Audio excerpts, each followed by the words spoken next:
Hey, it's Mike. Thanks for tuning back in. It's Sunday. It is the middle of my long weekend, so I'll be coming back to you again tomorrow with another video. I think I'll take Tuesday off, and then I'll have more the rest of the week.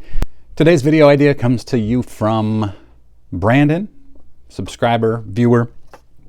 Email me this article about Alex Gordon's rookie card, which I found to be a really interesting story, and that's what I like to do here, is tell stories about cards. Alex Gordon had a nice career. He had a 34 WAR, which is pretty good. You know, he's not a Hall of Famer, but he had a really nice career. He was voted to 3 All-Star games. He won a World Series, played with the Royals his entire career. He was an 8-time Gold Glover. So certainly a nice career, but his rookie Topps card from 2006 is worth a lot more money than a normal 2006 rookie card should be for really anybody, but especially for a guy who didn't go to the Hall of Fame and was never a superstar. So why is that? In 2006, in fact, this card was selling for thousands of dollars.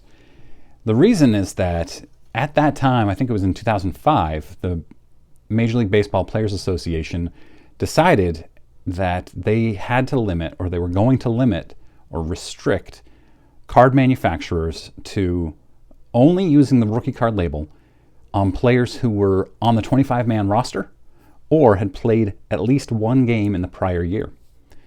Alex Gordon, who had just signed with the Royals the year before, but didn't sign, he was the number 2 overall draft pick, didn't sign until September, so he was not eligible to be considered for a rookie card. Of course, they could still put him in their Bowman product because they didn't do rookie cards in Bowman. They just did prospect cards. But Topps couldn't use the rookie card logo that you're all familiar with in 2006 because he wasn't part of the 25-man roster and hadn't played in a game in 2005. By 2006, Topps and Upper Deck were the only 2 companies that were producing baseball cards. Fleer had gone out of business the year before, 2005. Donruss had just lost their license to produce Major League Baseball cards earlier in 2006. So Topps was competing heavily against Upper Deck, and they wanted to have that advantage of having the number 2 draft pick. And so they said, we're going to put Alex Gordon in their 2006 product. But at the last minute, they realized that they were not allowed to because of the new rules. So Topps execs threw a fit. They were worried they were going to lose their license. They were worried they were going to get severe penalties from the Major League Baseball Players Association. So they demanded that they remove it. But at this point, cards had already printed. So they went to their printer and said, eliminate everything that's already printed. Some of them had already shipped in boxes, particularly to Walmarts. But with the ones that had already printed, they were already in sheets. So they had the printer stack up the sheets on top of each other and then use an industrial strength hole punch to punch out the face of the card and leave only the frame. So when you see this, you think it looks like they used an X-Acto knife to cut out each one and produce them, but that's not at all what happened. Just that they were not able to remove them. It cost them actually more than $100,000 to just stop the presses and do the hole punch through the cards that had already been printed. And those cards got printed. They were already printed. They got put into packs as those frames. They look like just frames with nothing inside. So interestingly, one guy in Wichita, Kansas, ended up pulling 5 out of boxes. He opened 1,000 packs and pulled 5 Alex Gordon 2006 Topps rookie cards. And this was in Wichita, which coincidentally, perhaps, was also where Alex Gordon was playing at that time. And Topps claimed that only 100 were produced, or that were actually mailed fully intact. And in this, Topps was saying only 100 were printed and distributed. They also said that they destroyed what remained, and they destroyed the printing plates. So Topps was in a panic. They were doing a lot of damage control here. There are several versions of the card out in the public. One of them has the front of the card, but it has a blank back. One of them is the blank gold, and another is the blank silver version. So it looked like they had maybe just put one of the printing plates on at that point and stopped it before they could finish the rest. So the guy who ended up with 5 in Wichita, sold them all combined for about $5,800. They were going for well over $2,000 each at one point. It ended up turning into a chase card.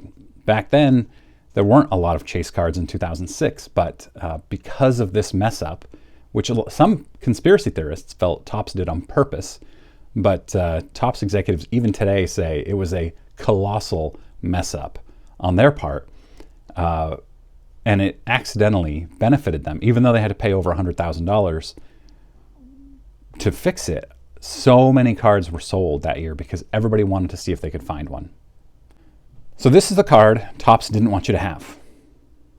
Well, they did originally want you to have it, but then when they realized it could cost them potentially their license, if not huge fines by the MLBPA, they decided they couldn't let it get out there.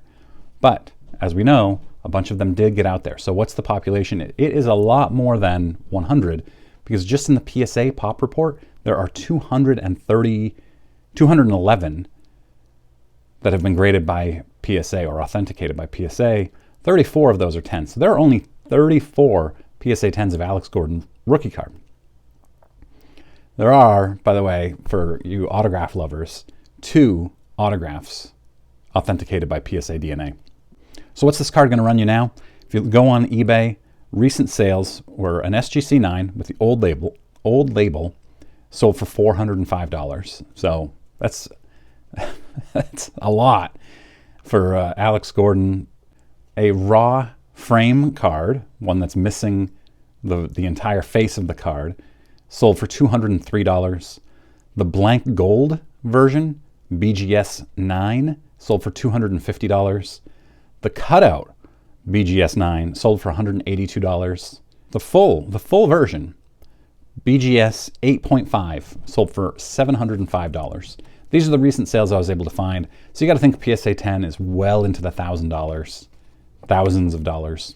Right now, a raw card can be purchased for $550. You got to be careful with that though, because there are a lot of rumors of fake ones being out there. In fact, fake framed ones being produced as well, where people were literally just taking X-Acto knives over reprints and cutting out the interior. But you never know. If you want to buy one, send it off to PSA, SGC, you can do that. It's just a lot of money for that risk. So, were you aware of this story? Let me know in comments. Have you ever seen one? What was it priced at? If you have any more stories like this, definitely send me thejunkwaxhero@gmail.com. If you're new here, or if you just haven't subscribed and you've watched a bunch of my videos, click that subscribe button. I produce daily sports card content, and I'll be back. I've got a couple of big things coming out this week that I'm really excited about. All right. Thanks very much for watching. Hope you have a great day.